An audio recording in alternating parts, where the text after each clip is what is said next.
Hi guys, I'm Karunya Rao, and in Ideas for Profit, we shed the spotlight on the aviation space. Now, during the pandemic, it was not unnatural to assume that people may never travel freely again, thereby spelling doom for sectors like aviation. While worries continue to lurk, this crisis too shall pass with increased vaccination, and a time might come when the COVID crisis will be a thing of the past. In fact, there's already been a significant rise in passenger traffic post the second wave of COVID. In August, 6.7 million passengers traveled by air on domestic routes, a rise of 34% on a month-on-month basis. Though this number is still less than 50% of pre-COVID levels, which was close to 13 million passengers in Jan 2020, there's been a noticeable improvement since May, when the nation was battling with the second wave. In fact, the gap from pre-COVID levels gives the opportunity for players to improve their financial performance. Between the two incumbents, SpiceJet and IndiGo, we believe IndiGo is well placed to capture a larger pie of the passenger growth. In fact, IndiGo's market position has improved significantly on the back of weak position of SpiceJet, which continues to battle for funds to run its day-to-day operations. This is evident from the fact that IndiGo's market share has risen by 10.7% in July 2021 compared to Jan 2020, whereas SpiceJet has lost 7.5% points over the same period.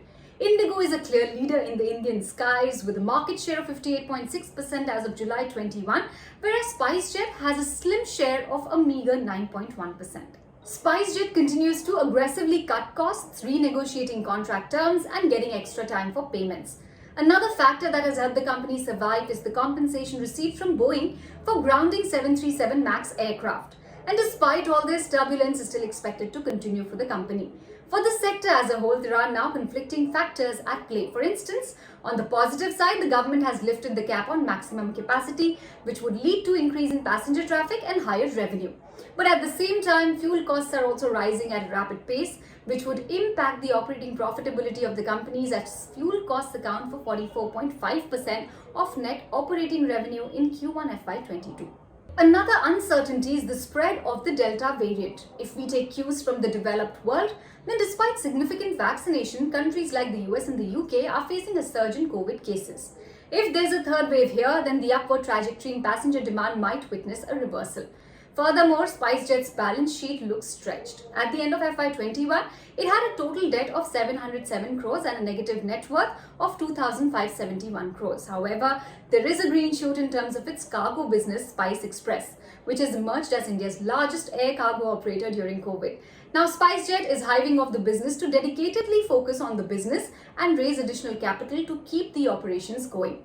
It is being hived off for 2,550 crores on a slump basis. The consideration of slump sale shall be discharged by Spice Express by issuance of its shares in favor of SpiceJet.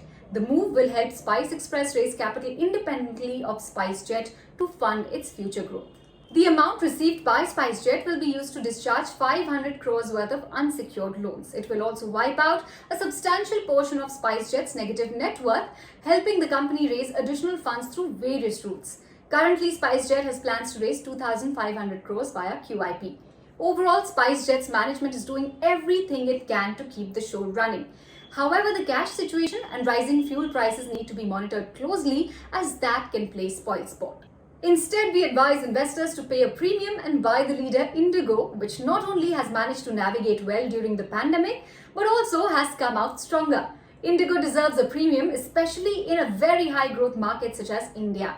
And being the market leader, it has the potential to outperform the industry and grow earnings at a faster pace once COVID-related issues are over. Moreover, IndiGo's liquidity situation continues to be robust, as it had about 17,069 crores in cash at the end of Q1 FY22, despite all odds that it faced during the second wave of the pandemic. And it has the lowest cost structure among Indian players, which can help it ride through a cost inflationary environment with ease.